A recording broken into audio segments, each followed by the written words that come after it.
Right, well, I'm delighted to be here, delighted to see you all. We've all come out beneath the hunter's moon, haven't we? It's really atmospheric out there. Right, making the invisible visible, the story of the old Baptist chapel. So what this talk will be doing, we're looking at from domestic origins to clandestine use by early nonconformists to its later restoration.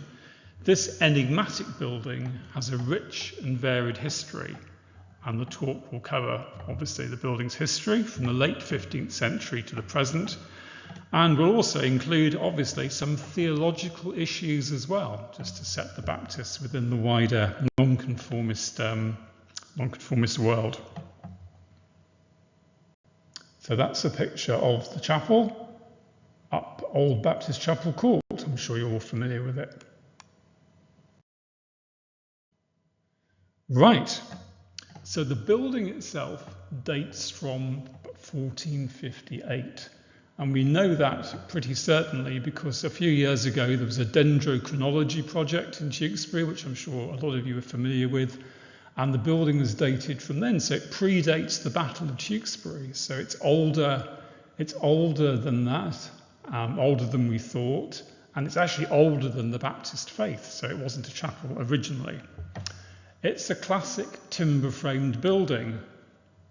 It has all the features you can see on a timber-frame building. Timber-frame buildings are basically prefabricated. They would have been built off-site, and the timber used would have been oak. It would have been green oak because seasoned oak would have been far more difficult to work with. We've got no idea who owned the house originally, but given its size, given its central position in the town, and perhaps its proximity to the abbey, you could maybe argue that it might have been a merchant, maybe with some connection to the abbey, but it's quite a grand house. So in timber frame buildings, so oak, and they're all held together by a series of wooden joints, usually mortise and tenon joints, the tenon being the piece of wood that slots into the mortise. So it's a very simple construction. And as this drawing shows, it's basically, a timber frame building is basically a series of wooden boxes. And if you want to make your building bigger, you can just add another bay. So the Baptist chapel would have originally been a 3-bay building, central bay in the middle and 2 bays at either end. The walls, as this photograph will show you, would have been wattle and daub walls. Wattle and daub, wattle is the wooden panels that go into the wall sections, upright pieces of oak with then perhaps willow woven either side of it. And so that's the wattle, and the daub would be mud, manure, clay, straw, etc., which is then plastered over it. Manure. There's a bit of a debate about whether manure was actually a key part of the ingredients of daub. Quite possibly, medieval England would have been quite a muddy place, lots of cattle, so maybe just the dung just got into the mud accidentally. But you often, when you look at the old wattle and daub panels, you do find quite a lot of animal manure. So wattle and daub walls. The roof is very interesting because, as you can see there, you've got this raised smoke hood, this raised aperture. And that's because in the original building, you had a central fireplace there, and the smoke would have then risen up through the central part of the building and then out through the smoke aperture at the top.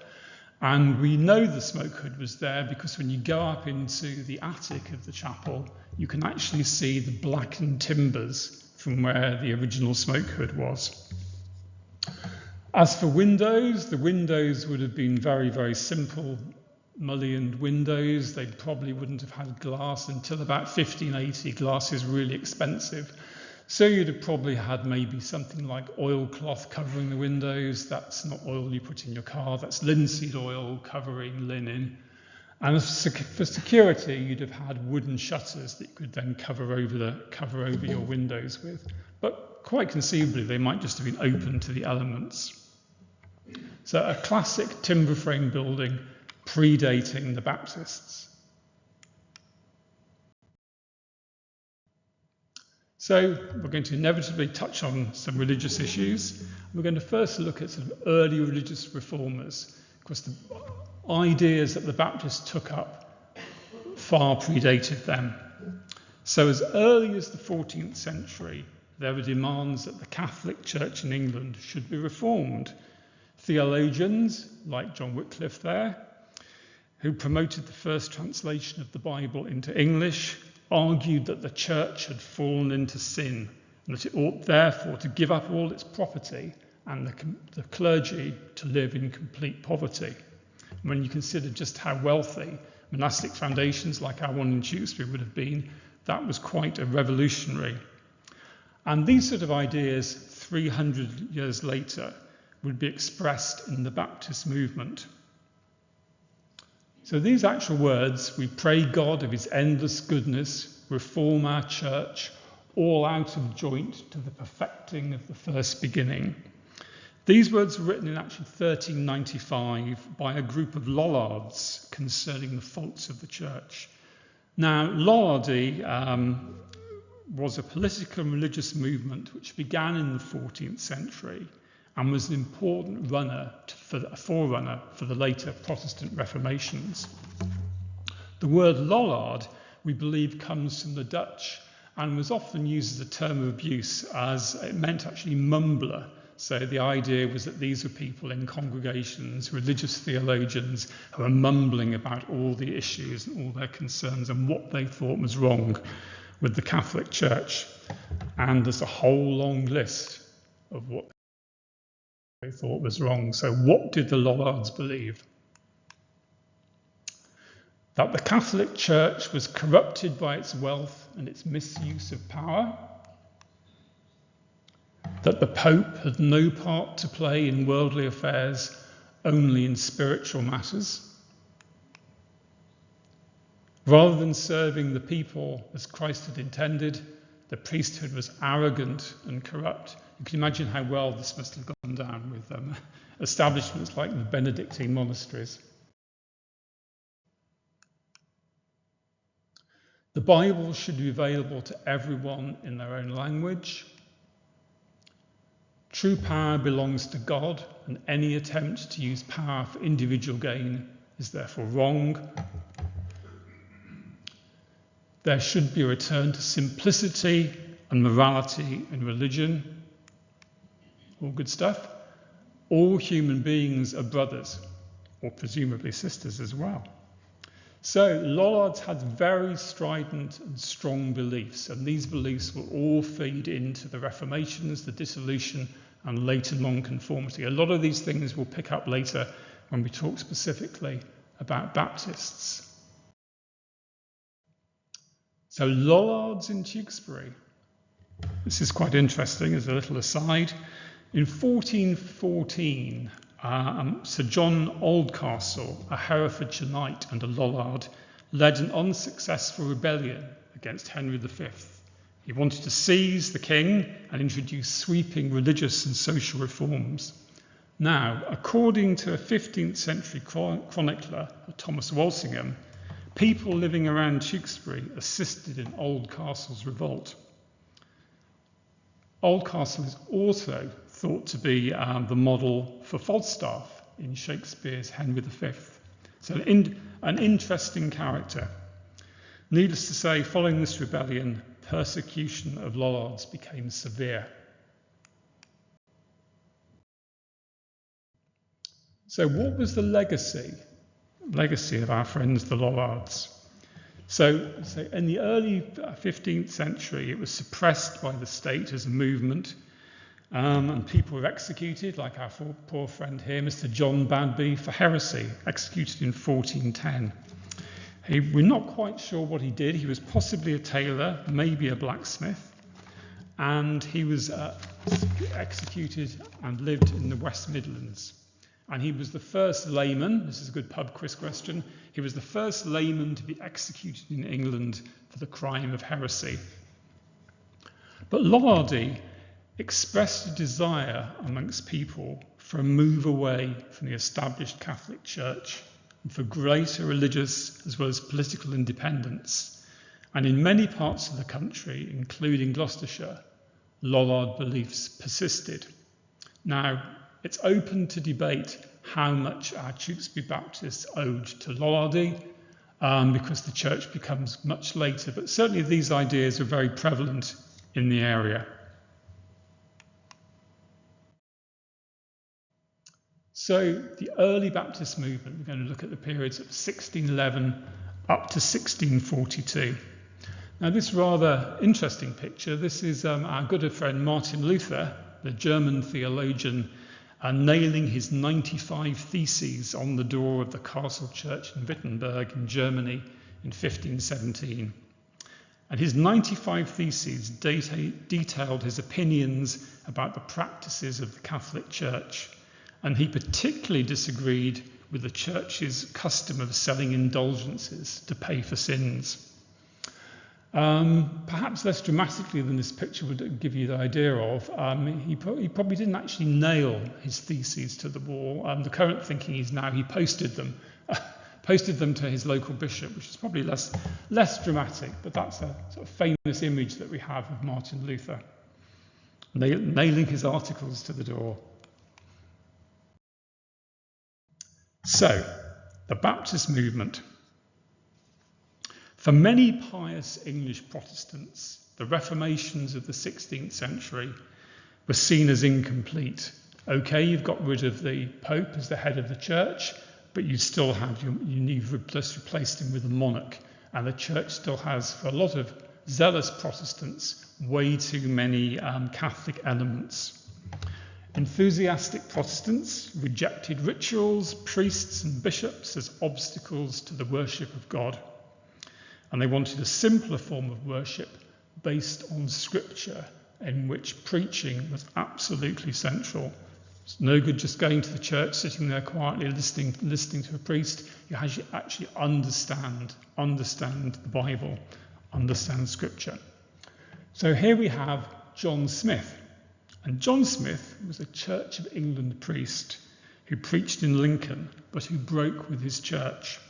And in 1608, he took a part of his congregation, including a man called Thomas Helwys, who we'll talk about later, over to Amsterdam to study the Bible. Now, Holland was a sort of hotbed of sort of nonconformist dissenting ideas. It was a perfect place for people like John Smith to go. And Smith believed in adult believers' baptism. He believed that you had to make a conscious decision as an adult to accept Christ into your heart. So there was no point in having a child being baptized because they didn't understand what they were being baptized into. And also he believed a lot of people would have to be re-baptized. And in fact, John Smith actually baptizes himself and does this to a lot of his followers as well. His congregation was quite, when you read the records, quite anarchic. Rather than just straightforward religious services that often devolve into really quite heated and quite kind of anarchic debates. And that didn't go down well with a lot of members of the congregation, including Thomas Helwys. Thomas Helwys is regarded as the founder of the Baptist movement in England. And in 1612, he breaks with John Smith and leads his followers back into England and sets up the first Baptist church, which is in Spitalfields in London. Now, this was a general Baptist church as opposed to a particular Calvinist Baptist church. We're going to talk about the differences in a bit. Despite the risks, Thomas Helwys publishes this marvellous, a short declaration of the mystery of iniquity, in which he writes to James I, asking for toleration for all religious beliefs. Now, as you can see here, for someone like James I, who believed in the divine right of kings, this didn't go down too well. The king is a mortal man and not God. Therefore, he hath no power over the mortal soul of his subjects, to make laws and ordinances for them, and to set spiritual lords over them. Unsurprisingly, James I has Thomas Helwys thrown into prison, where he sadly dies, probably around about 1616 or so. So Baptist faith starts in Britain.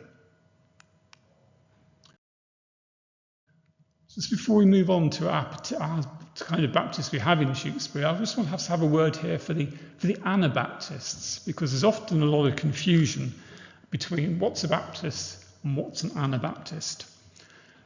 Anabaptists in the 17th century, the term means rebaptizer, were rebellious and sometimes violent, mostly European Protestant extremists. They'd been active in England prior to Thomas Helwys, prior to 1612, and had been persecuted by the government. And controversially, as well as adult believers' baptism, they believed that laws and oaths to the state did not to be recognised, and worse still, that all property should be held in common. Now you can imagine how well that goes down in Europe generally, in a very hierarchical societies, where people are saying, hang on a second, we can all own goods together. Unsurprisingly, their commune that they set up in Munster in Germany is attacked by all and sundry Protestant princes and doesn't last very long. But so the influence of some real radicals like our Anabaptists in England is open to question. And the confusing things, if you're studying it, is that you find that our good old English Baptists were often called Anabaptists as a term of abuse. So it's quite confusing. But Anabaptists, far more extreme, far more common in Europe. This is quite a nice little picture, actually. It shows various dissenting sects there, and it's got in the middle our Anabaptists. One of the things that Baptists were accused of was public acts of being lewd. There we go. They're being baptised in the water. You imagine men and women being baptised in public. Didn't go down too well at all. So we're not really talking about Anabaptists. We're going to be talking mainly about these two groups of Baptists. So in the 17th century, first you have the general Baptists, like our friend Thomas Helwys, and you also have the particular Baptists. So general Baptists date from around about 1612, and they were anti-clerical and evangelical and believed in universal salvation by good works, hence the general term. So when we say good works, we mean acts of charity, kindness, and adherence to biblical principles. So that's in contrast to inequalities such as grace or faith. You've received redemption, you were redeemed by your good works. They also advocated the complete separation of the church and state, which again wouldn't have gone down very well in a country where you've got the monarch that's the head of your state church. And general Baptists spread their message through printed propaganda and public meetings, and there ended up quite a lot of general Baptist churches. You had them in Salisbury, in Tiverton, in London, but they could really only openly practice their faith abroad. And knowledge of Baptists at this time comes mostly as incomplete correspondence and, needless to say, illegal publications. So later on, following the general Baptists, you have the development of particular Baptists. Particular Baptists tended to organise regionally and believed in predestination. They appear around about the 1640s and embraced this Calvinistic doctrine of predestination, which believes that only a chosen few, the elect, would be saved by God. Now, a lot of good members of the Church of England were also keen Calvinists as well. As I say, they focused on regional organisations, and we'll be talking about that in a little bit.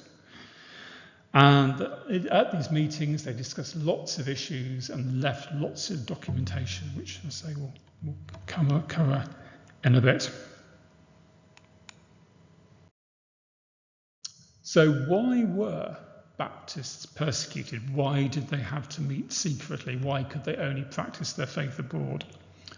Well, from the time of Henry VIII, the English monarch obviously had become head of the church, and separatist churches run by their own congregations were seen as threats to the established order.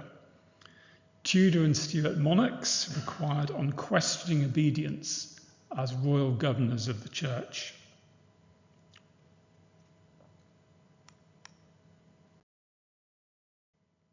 Puritans.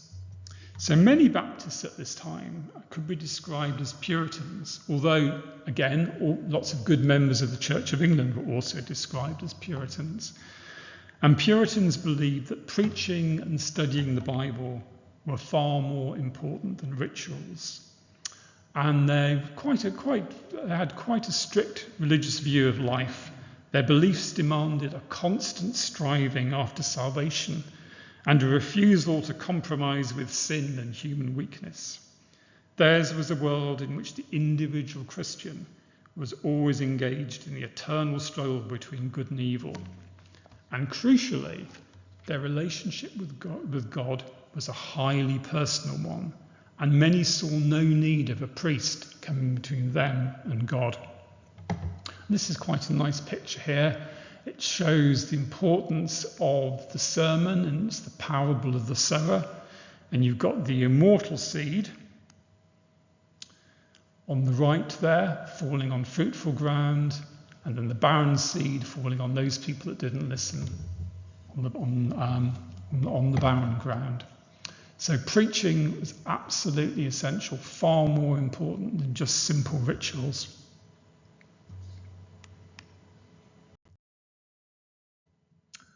So we've talked about particular Baptists arriving in the 1640s, and of course in the 1640s we have the start of the British Civil Wars, followed later on by the interregnum. So what was the role of Baptists in this period? So the Civil Wars, 1642 to 1660, fought between first Charles I in Parliament, then later Charles II in Parliament, had many causes, but religion was absolutely crucial. And royalist supporters of the monarchy favoured an ordered and hierarchical state church where ritual and obedience to the minister was central, whereas many supporters of Parliament wanted more independence and stressed preaching over conformity to rituals and wanted independence from not only the monarch, but maybe from some forms of government too.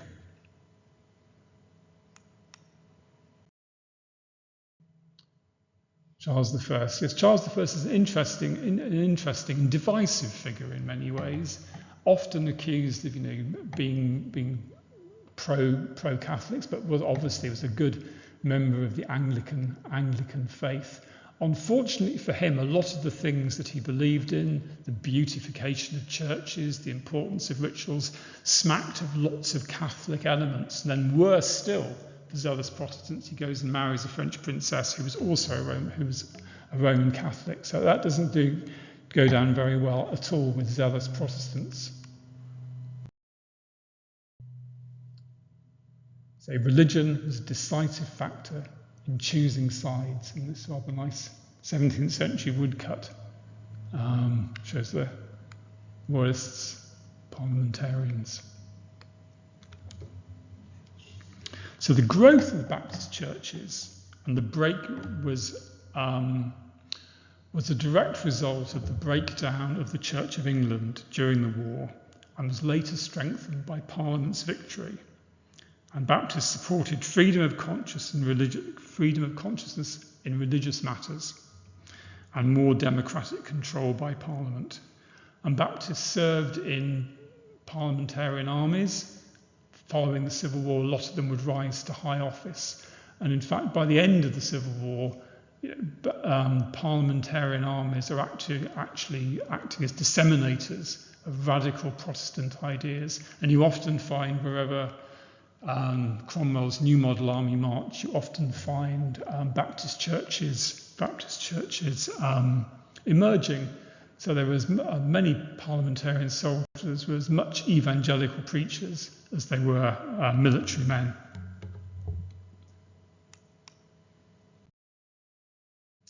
So Tewkesbury during the Civil War, we're getting to our chapel now. an everlasting neutrality. Tewkesbury is situated between pro-Parliament Gloucester, pro-Royalist Worcester, was stuck in this kind of no man's land.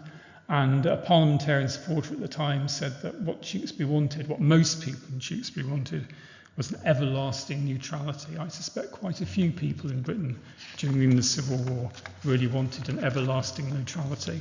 As in most wars, it's usually a few zealots on either side that really drive things. Commonwealth and Protectorate. So following the execution of Charles I in 1649, England becomes a Commonwealth republic governed by Parliament, and later in 1653, Oliver Cromwell, that successful politician and military man, takes over and rules as Lord Protector up until 1658. Now the Commonwealth Church, as opposed to the Church of Charles I, was a broad one and allowed the existence and the formation of separate churches. And it's been estimated that there were about 50,000 Baptists in England at this time. And many of them, obviously, all of them I'd have thought would have been keen supporters of Parliament. And by 1660, it's also been estimated that these 50,000 Baptists were spread over about 200 churches. And one of these was our church in Tewkesbury.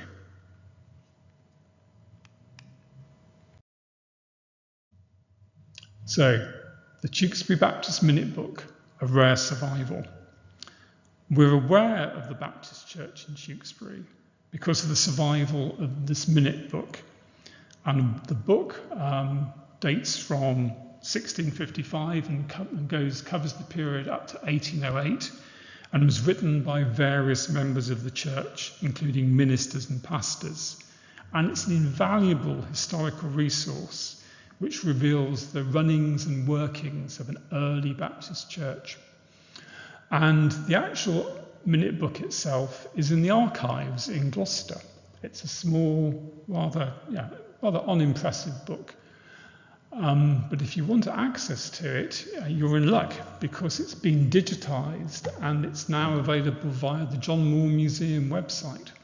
It's also available as a touchscreen interpretation in the Old Baptist Chapel, and something I'll talk about later. And it's a fascinating religious document, and it's also a fascinating social history document, because not only does it record the doings and workings of the Baptist Church, it also records, lots of small details about what was going on in the country, and some small details about what was going on in Tewkesbury. It talks about the floods in Church Street, etc. So it's a really useful historical resource. So the Baptist Church in Tewkesbury was a member of the Midlands Association of Particular Baptists, and it had been a member since 1655. So we know that in 1655 there was a Baptist church in Tewkesbury. These different regional associations were important for spreading not only the Baptist faith, but also for sort of reaffirming what they believed in. And since the middle of the 17th century, association meetings played an important part in the workings of various churches. And this is a plaque in Warwick which shows you, this plaque commemorates a conference of Baptist churches. It shows all the churches taking part, and there's our one there, Tewkesbury. And each church would send members called messengers along to these regional meetings. The messengers were usually a minister and perhaps an enthusiastic member of the congregation. And at these meetings, they discussed problems and opportunities for further church development. And also discussions were held on sort of national political issues as well. Something that's mentioned in the Baptist Minute Book is, what's going to happen when Oliver Cromwell takes over as Lord Protector? What, now the established order has been overturned, do we go along with this new order? It's a fascinating debate, and they end up coming down on the decision of, well, basically they want a quiet life, so they're not going to debate this issue too far. They're just going to go along with the current political situation. But they were really concerned about a lot of national issues. But there was always time for preaching. Preaching was fundamental.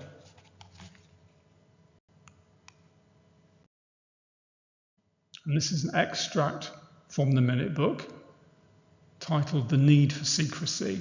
And this is a page from the Baptist Minute Book from 1663, which is written in code in order to protect the identities of the congregation. Now, can anyone know why in 1663 they were writing in code, protecting the membership? That's the introduction of the royal family. That's right. You've got Charles II coming back, and they were desperate to keep their heads low under the parapet at a time of political persecution. So you find these 2 pages listing members of the church written in cipher. And that's the cipher there, the cipher deciphered. So there you've got the cipher, and above it, it's not a terribly complicated cipher. It wouldn't have been terribly difficult to break, but it does show that they were worried about potential persecution. So yes, Restoration and Repression, 1660 to 1688. This period is often considered a period of persecution for people of sort of nonconformist and indeed Puritan beliefs, where you have a royalist-dominated parliament passing a series of harsh laws against all religious dissenters. Baptists particularly badly persecuted because they'd supported Parliament during the Civil War, and they were seen as promoting not only religious dissension, but also political dissension. So the two came together in a perfect storm for them. And particularly their beliefs in a less structured, ordered church went down very badly with Charles II, who was in a slightly vengeful mood after the execution of his father. And a whole series of laws were passed against Baptists, known as the Clarendon Code.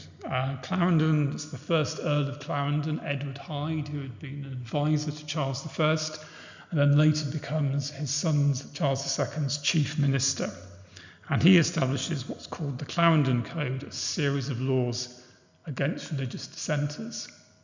So we have the Corporation Act of 1661, which states that anybody that holds civil or national political office has to be a member of the Church of England. And as far as Tewkesbury is concerned, in 1662, some 12 members of the town council are thrown off under the Corporation Act because they refused to be members of the Church of England. You have the Act of Uniformity, which says that all church ministers should be appointed by a bishop. So under this act, you have about nearly 2,000 dissenting ministers who are suddenly thrown out of their religious office because they've not been appointed to it by a bishop. Then you have the First Conventicle Act. There's a whole series of conventicle acts, 1664. This makes it illegal, except for family gatherings, for groups of more than 5 people, not including children, to meet for religious purposes. And the Act penalised any who attended or preached at a dissenters' congregation or who allowed their building to be used by dissenters. And if the law was broken, you could be fined eventually up to £100, which when 17th century, a lot of people were earning £5 a year, that was a considerable problem. There was also an idea of maybe transporting some Baptists for breaking the Conventicle Act. And this falls flat on the ground because the place they want to transport them to is America. And of course, America has been founded by people, zealous Protestants, and they refuse to accept members of their congregation. As far as Tewkesbury is concerned, in 1662, a man called Edwin Millington, who's named on the deeds of the old Baptist chapel, was fined for keeping a conventicle of, they called them Anabaptists, but they weren't really Anabaptists, that was a term of abuse, in his house by the Bishop of Gloucester. And 17% out of the congregation of some 135 members were also fined. As well as for attending separatist churches, you could be fined for non-attendance at the Church of England. You could be fined for not being baptised as a child, for not having your children baptised, and for not being buried in consecrated ground.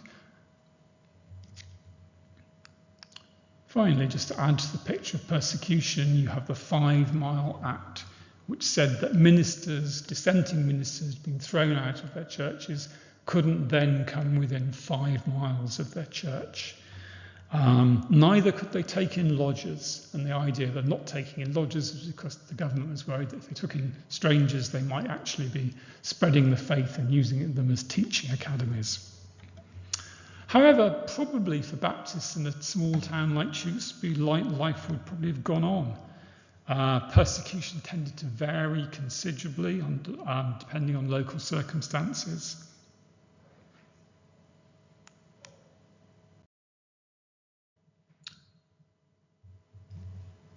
In 1672, Charles II issues a declaration of indulgence. He's feeling more predisposed towards nonconformists and Catholics at that time, which suspends the laws against Protestant dissenters and Roman Catholics.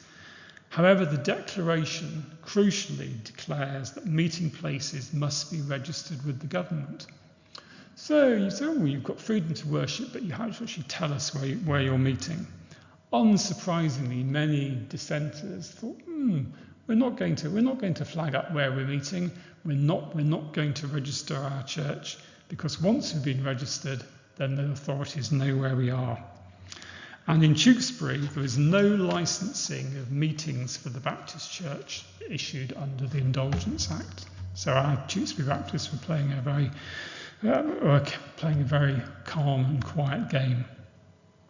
That's James II, Charles's Roman Catholic brother, succeeds him in 1685, and was tolerant, strange enough, towards dissenters, mainly because he wanted to get them on side in his constant battles with the Church of England.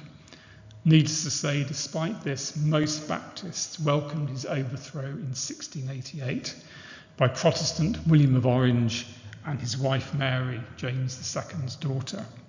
In fact, a deputation of Baptists is sent as soon as William lands in England to London to congratulate him.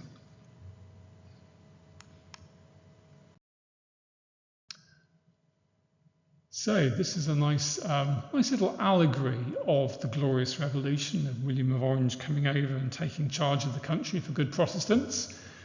There you have that little shackled figure, that's Albion, that's the country. That's William as a Roman soldier, and as you can see, he's defending poor shackled Albion from the Pope. So it's a nice little allegory that shows how Protestants regard the saving of Britain.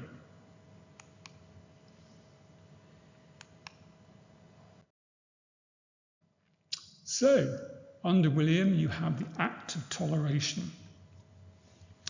This is passed in 1689 and provides the legal basis for the protection of dissenters, including Baptists. And the Act's purpose was to encourage nonconformist support for the new regime. And the Act tolerated freedom of worship. However, like all these things, the details, the devil's in the small print, and toleration was strictly limited. The Act allowed Protestant dissenters freedom of worship if they accepted allegiance to the monarchy and also rejected transubstantiation. And then, crucially again, dissenters had to register and license where they were going to meet. And they had dissenting preachers had to actually have a license before they could preach anywhere. And rather annoyingly for dissenters, they still had to pay church tithes and rates to the Church of England. Baptists hated paying any kind of tithe to the church. They particularly also strongly objected to having to pay the Church of England to bury them. They didn't like that at all. Baptists were also not allowed to hold public office, and they also couldn't go to university either.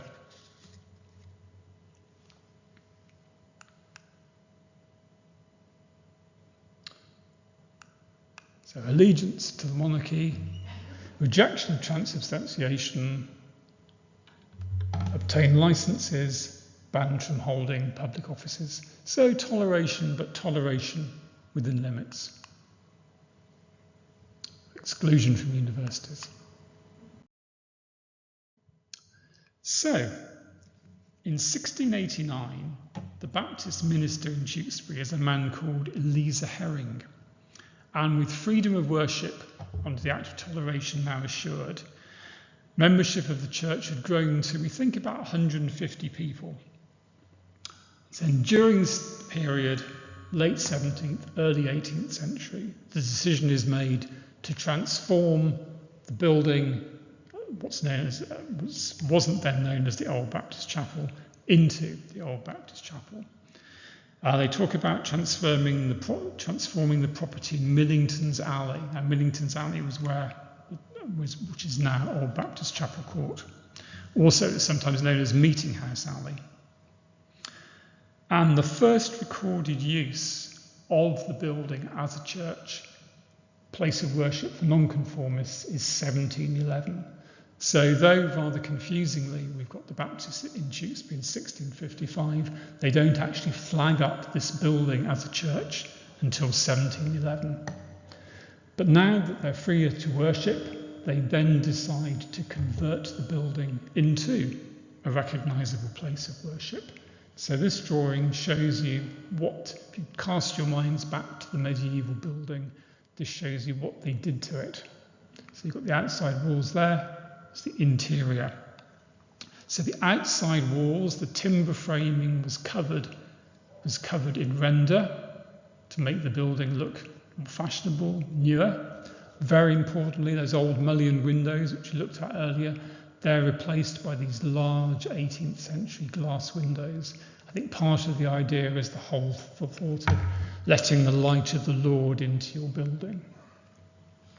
They refront the accommodation at either end and turn them into proper galleries. Crucially, they build, in the base there, they build a baptistry for adult believers' baptism. Prior to that, we believe Baptists would have perhaps gone down to the river to be baptised. They also put in, just there, a separate little pastor's room. All these features are there in the building today. And this pastor's room had interesting shutters, sliding shutters that could be raised or lowered. They could be raised if you had a visiting pastor maybe spending the night there, or a pastor wanted some privacy. And they could then be lowered, so it would then be part of the main church. Interesting, that side of the building, which is the north side, would have had stepped seating, because you've got existing today, you've got hat pegs or cloak pegs that are far too high for you to actually reach. But it shows that that's where the stepped seating used to be, so the people would be looking down more into the building than they can at present. There's an annoying sort of central balcony here, which is existing in the building today, but which was a later addition. So the building is, transformed into a recognisable place of worship. The windows particularly impressive. Back in the day, it was difficult to get large panes of glass, so these are small panes of glass held in place by little leaded canes. This is where you get the term leaded windows from. So it's small glass, but still massive improvement on what would have been a very dark medieval building.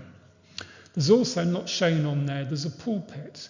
And the pulpit, when you go in the chapel today, has a very interesting design. It's got a sounding board at the back. So when you're standing there preaching, your voice is actually projected. So the chapel is probably finished by about the early parts of about sort of 1720, something like that, we think. So, local effects. This is, you probably recognise this building, this is the Tudor House Hotel, and at one time, period 1711 to 1719, it was a dissenting academy. You know, we've talked about the fact that Baptists couldn't go to university, so this was a dissenting academy for Quakers, Baptists, etc., to go and study theology. Didn't always go down well with fellow people in the town, and in 1714 it's the scene of a riot. It's attacked by a high church mob who targeted the building for teaching seditious and anti-monarchical principles. We talk about pastors and ministers. I think it's quite interesting just to show the difference. So the term minister describes a recognised preacher, not always ordained, not necessarily having a pastoral responsibility, whereas a pastor was an ordained minister having care of the church. So as far as Tewkesbury's church were concerned, it would be pastors who would be in charge of the running of the church. This is quite important to look at Baptists in the wider world. What were Baptist congregations like by the early 18th century? They were usually quite small, unless you had lived in a large town. Around about sort of 50 or so people was quite common. Tewkesbury's church had approximately 50 members and rose to about 150 at the most. And most Baptists tended to be poor, so obviously didn't want to travel too far. And by the end of the 18th century, the particular Baptist minister for the Gloucestershire parish of Horsley, a man called Benjamin Francis, notes that his congregation were, and I quote, poor plain people who had not had the advantage of literature and had never been part of a genteel congregation. There we go. So probably Francis's congregation, probably similar to Tewkesbury's in many ways, typical of Baptist life at this time. And a lot of the Baptist churches, they tended to be, say, small and often inward-looking, which could be both a strength and a weakness. It gave them a unity, but it also tended to isolate them from society, making them perhaps prone to self-absorption.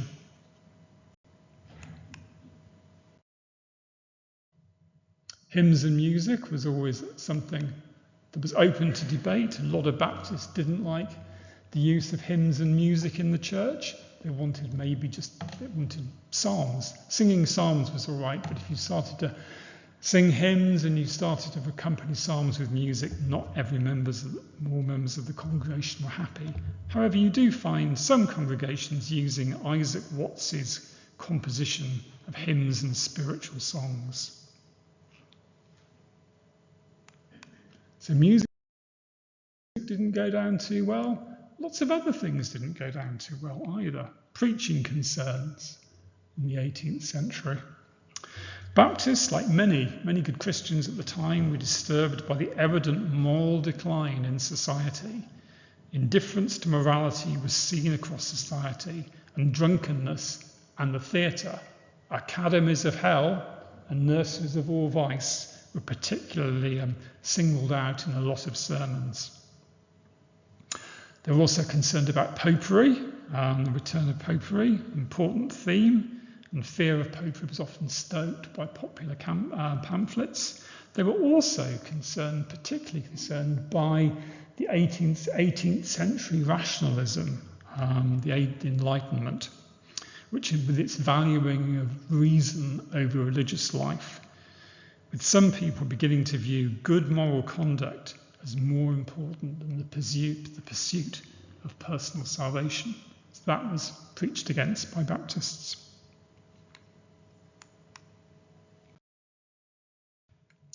So, departure and conversion. Our meeting house being very old, much out of order, and too small to accommodate those who would attend, a purchase of ground was made in Barton Street and a new meeting house begun in 1804. So the Baptists decide to leave. They leave the old Baptist chapel and they build the new church in Barton Street, which you can still, it doesn't exist today, but you can still see the evidence just up the road here of where it was, Chapel Court. And this shows what they did to the building. So they divided the building into three. So they kept the central area as a chapel, but then they blocked in the two end bays of the building and turned those into cottages. So that's a picture that dates from around about 1907 or so, and you can just see that's the erroneous middle balcony, which is put in later, but that's the end bay blocked in.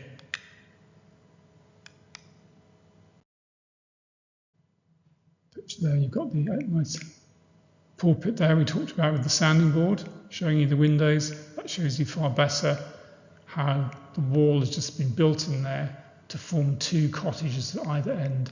There'd have been quite small cottages, you know, one up, one down, maybe one of them was slightly larger. So the chapel itself was reduced and the baptistry was covered over.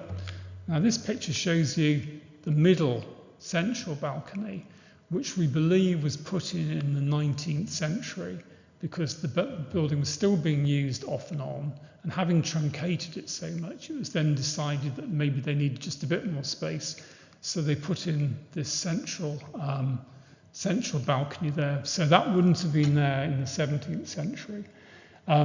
It's been kept after future restorations because it's very useful, because otherwise if you want to get from one end of the building to other, you have to keep going downstairs. But that wouldn't have been there originally. And that again shows the alleyway at 1907, chapel there on the left, and that's the alleyway from Church Street. At one time the Baptist pastor would have lived in the house right by the alleyway's entrance there.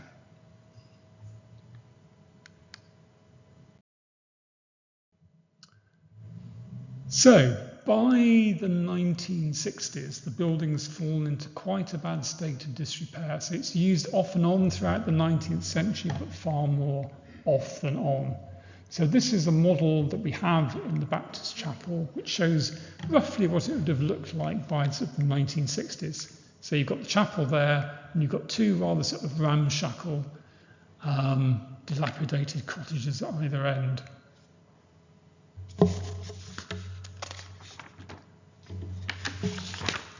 1964, the then Baptist pastor in Tewkesbury, a man called Edward Bevan, highlights the significance of this building as one of the earliest nonconformist places of worship.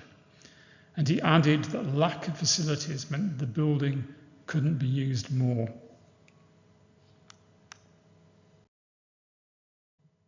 As you can see, it's not in a very good state of repair there. That's the cottage at the end, chapel in the middle there.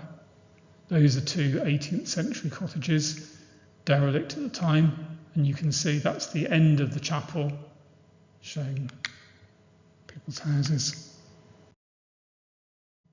And that's one of the cottages, so not in a very good state at all. And that's the baptistry. That's again one of the end cottages there. So, between 1967 and 1973, the buildings across the road from the Baptist chapel, the Abbey Lawn cottages, had been restored. That's the restoration going on early 1970s. And that restoration had been particularly successful.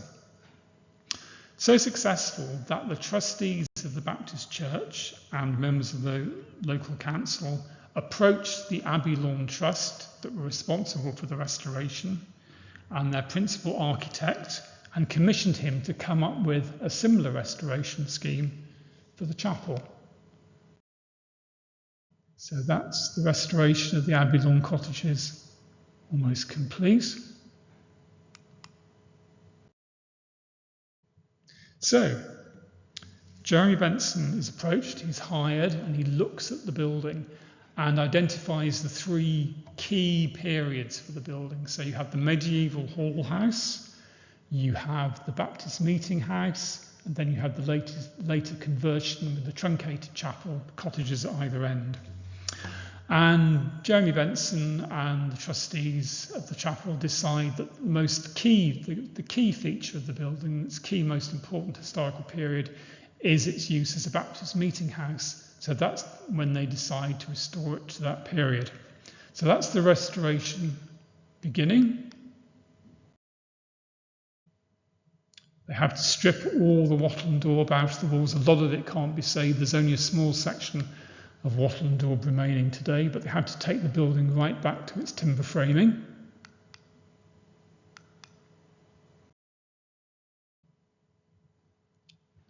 There we have, that's Jeremy Benson there. That's the pastor's room at the either end. You can see it's a huge amount of work they had to do on it.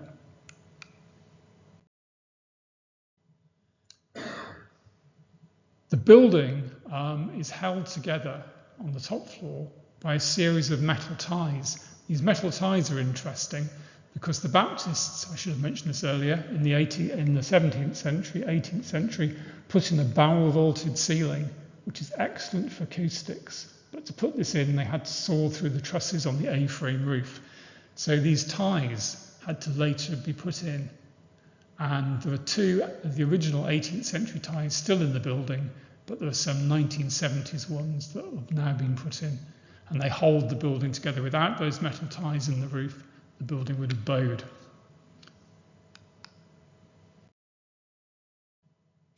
Wasn't always popular, the restoration of the chapel. Got to be quite expensive. Processed at £40,000 for chapel repairs. Chapel repair could cost sore, and lots of people in the town weren't exactly delighted about where a lot of their money was going. There's a wonderful man there, Mr. Albert Freeler, who was particularly against the restoration of the chapel. In the end, it ended up costing not 40,000, not 91,000, but £116,000 to restore the chapel, which is about nearly £500,000 in modern terms. So that's the restoration complete in the 1970s. That's looking down from the balcony.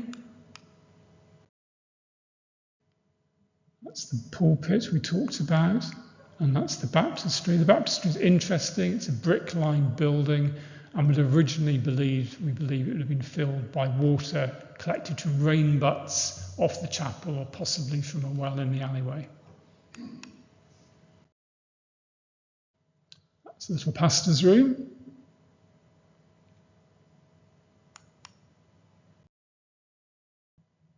So, the Baptist chapel is then managed by, though it's owned by the Baptist Church in Tewkesbury, it's actually managed by Tewkesbury Borough Council. And by about 2012, Tewkesbury Borough Council were thinking of mothballing the building. The Baptist Church didn't have any money to look after it, and the Baptist Church was only available for members of the public to view by having to go to the Tourist Information Centre. So it wasn't really working. So what happens is the Abbey Lawn Trust, we talked about earlier, that own the Abbey Lawn Trust cottages across the road and run the John Moore Museum building, decide to take over the building. And between 2012 and 2013-14, we survey visitors, look at the history of the building, decide what can be done with it. The museum had used it off and on for events, but then we eventually end up taking over the lease, and we end up applying to the Heritage Lottery Fund, various other organisations, Tewkesbury Town Council, the Borough Council, end up raising about £250,000, and in November 2015 we decide to restore the building, because again there was no interpretation in the building, and we thought we could give this building a new lease of life. So that's restoration work beginning, very important, getting your portaloo in for your builders over the back wall. of the burial ground at the bottom, because access to the chapel off Church Street is very difficult. That's the builder. It's like a joke, isn't it? A builder, electrician and architect walk into a chapel and this is what they come up with. We used local builders, local companies. We used MCL builders, who are Midlands Conservation. We used Buzz Electrical from Evesham. We used Hawkes, Edwards and Cave, Stratford-based architect. And there's a lot of work to be done on the building. You'll notice the panelling there coming off. That panelling isn't original oak panelling. That is plywood that's been painted with brown paint to make it look old when the building was restored in the 70s. So that came off. And underneath the original woodwork, we found the original paint, which was this lovely white colour. So we removed the veneers, replaced it with white paint. We put in a removable pod, which is very important because that's where the loo and the kitchen is. And if you're going to have a heritage attraction, having a loo, very important. Having a kitchen, very important if you want to hire the building out. Put having a hanging frame for exhibitions, so exhibitions can be put up in the chapel today.